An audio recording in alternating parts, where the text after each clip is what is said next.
Assalamualaikum warahmatullahi wabarakatuh.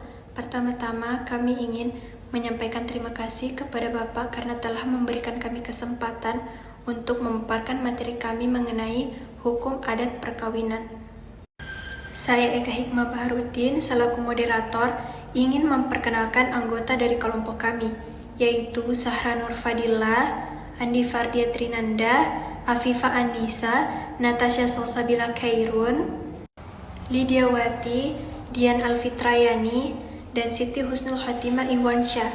Untuk mengefisienkan waktu, materi pertama akan dipaparkan oleh Saudari Natasha. Baik, saya akan menjelaskan tentang pengertian perkawinan adat.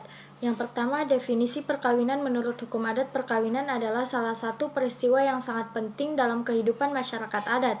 Sebab perkawinan bukan hanya menyangkut kedua mempelai, tetapi tua kedua belah pihak, saudara-saudaranya, bahkan keluarga mereka masing-masing.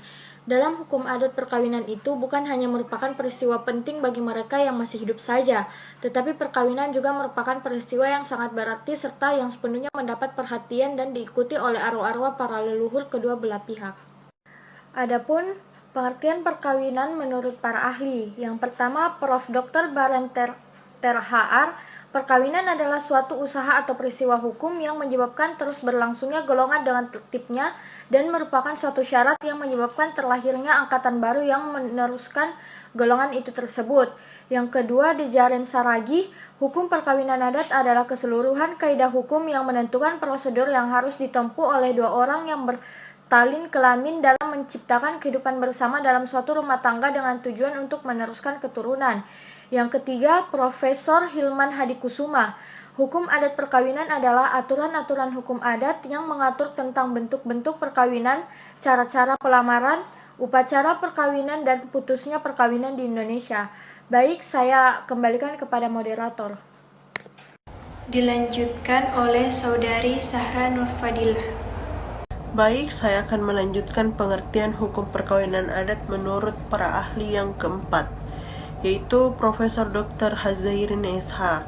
Dalam bukunya, Redja menguraikan peristiwa pernikahan sebagai 3 rangkaian tindakan magis yang bertujuan untuk memastikan: 1. Ketenangan atau kulte, yang kedua kebahagiaan atau welfare, yang ketiga kesuburan atau vruchtbaarheid, yang kelima Avan Genep. Beliau menyebut semua upacara pernikahan sebagai rites de passage atau upacara transisi yang melambangkan transisi status masing-masing pengantin yang pernah hidup sendiri dipisahkan setelah melampaui upacara yang diperlukan untuk hidup bersama sebagai suami istri, yaitu somah itu sendiri, keluarga baru yang berdiri dan mereka membangun diri.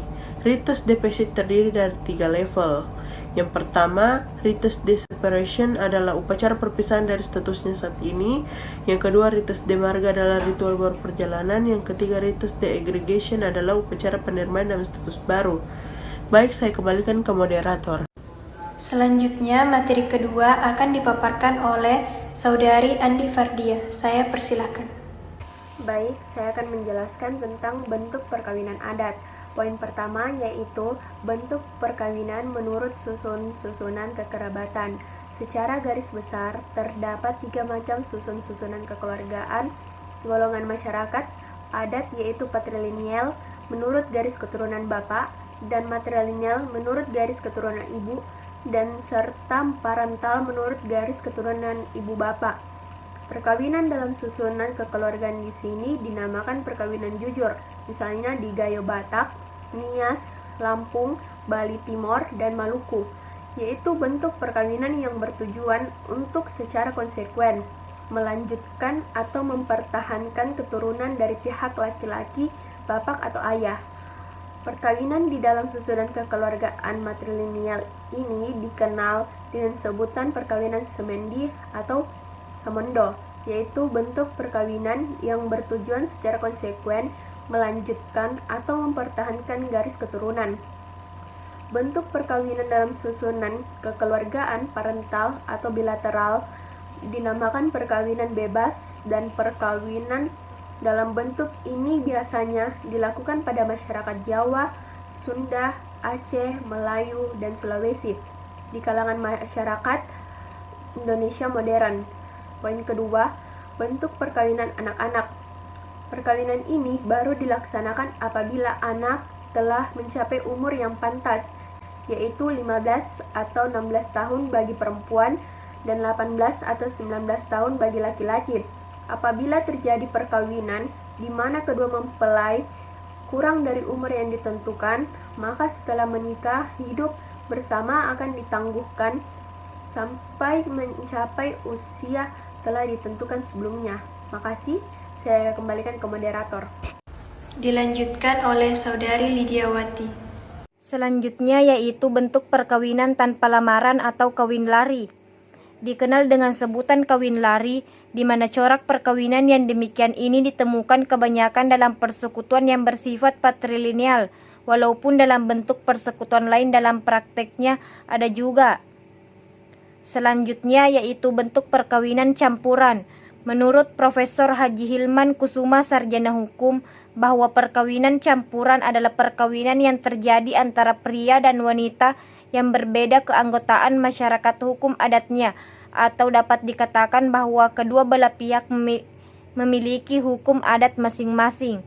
Selanjutnya saya kembalikan kepada moderator. Dan materi ketiga akan dipaparkan oleh Saudari Siti Husnul Khotimah. Saya persilahkan. Baik, saya akan melanjutkan tentang sistem perkawinan adat. Yang pertama, sistem endogami. Dalam sistem ini, orang hanya diperbolehkan kawin dengan seseorang dari suku keluarganya sendiri. Sistem perkawinan ini jarang terjadi di Indonesia, dan juga pada dasarnya perkawinan endogami ini tidak sesuai dengan tata susunan masyarakatnya yang menganut sistem kekeluargaan parental. Baik, saya kembalikan kepada moderator. Yang terakhir akan dilanjutkan oleh Saudari Dian Alfitrayani. Yang kedua, sistem eksogami. Dalam sistem ini, orang diharuskan menikah dengan suku lain. Menikah dengan suku sendiri merupakan larangan. Sistem ini misalnya terdapat di daerah Gayo, Alas, Tapanuli, Minangkabau, Sumatera Selatan, Buru, dan Seram. Dalam perkembangannya pun, sistem ini mengalami proses perlunakan, di mana larangan perkawinan itu dilakukan hanya pada lingkungan kekeluargaan yang sangat kecil saja. Dengan demikian, sistem ini dalam daerah-daerah tersebut, dalam perkembangan masa, akan berubah mendekati sistem eleoderegami. Sistem eleoderegami. Sistem ini berbeda dari dua sistem lainnya, di mana larangan-larangan yang terdapat dalam sistem ini adalah larangan yang bertalian dengan ikatan kekeluargaan. Yakni larangan karena yang pertama, nasab atau turunan dekat. Seperti kawin dengan ibu, nenek, anak kandung, cucu, juga kawin dengan saudara kandung, saudara bapak atau saudara ibu. Yang kedua, musyahara atau periparan, seperti kawin dengan ibu tiri, menantu, mertua, dan anak tiri. Itulah tadi materi yang dipaparkan oleh kelompok kami. Adapun kesimpulan dari materi kami, yaitu menurut hukum adat, perkawinan adalah salah satu peristiwa yang sangat penting dalam kehidupan masyarakat adat. Sebab perkawinan bukan hanya menyangkut kedua mempelai, tetapi juga kedua orang tua belah pihak, saudara-saudaranya, bahkan keluarga mereka masing-masing. Bentuk-bentuk perkawinan adat dibagi menjadi beberapa bentuk.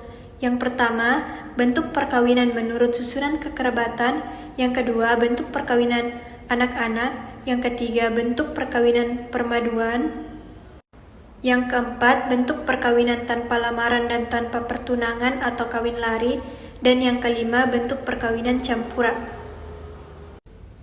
Adapun sistem perkawinan adat dibagi menjadi 3 macam, yaitu sistem endogami, sistem eksogami, dan sistem eleuterogami. Kami harap setiap kelompok memberikan partisipasi untuk mengajukan pertanyaan kepada kelompok kami. Sekian, mohon maaf apabila ada kesalahan karena kesempurnaan hanya milik Allah Subhanahu wa taala. Terima kasih. Wassalamualaikum warahmatullahi wabarakatuh.